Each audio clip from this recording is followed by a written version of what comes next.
ఎందుకు ఆ జూబ్లీ హిల్స్లో ఉన్న ఓటర్ని ఎందుకు చెప్పలేదు మేమున్నాం మీకు అని?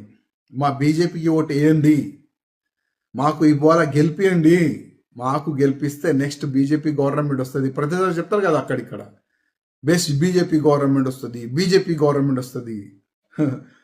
నాకైతే ఇంకా 50 సంవత్సరాలు అయితే కనబడతాయి బీజేపీ గవర్నమెంట్ వస్తుందని. ఈ విధంగా వెళ్తే ముందు ఈ ముండితనంతో ముందుకెళ్తే బీజేపీ గవర్నమెంట్ ఇంకా 50 సంవత్సరాలు కూడా కష్టమే, చాలా కష్టం. నేర్చుకోండి, వేరే నేతలతోని కొద్ది నేర్చుకోండి. ఏ విధంగా గెలవాలి, ఏ విధంగా ఓటర్ని మన వైపు మళ్ళాలే నేర్చుకోండి.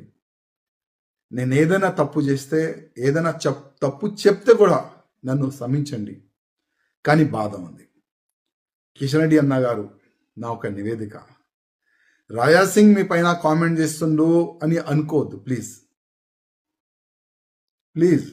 కానీ పార్టీ చనిపోతుంది తెలంగాణలో, కాపాడండి, పార్టీని కాపాడండి. ఇదే నా ఒక్క నివేదిక మా కిషన్ రెడ్డి గారితోని, మా బండి సంజయ్ గారితోని, మా లక్ష్మణ్ గారితోని.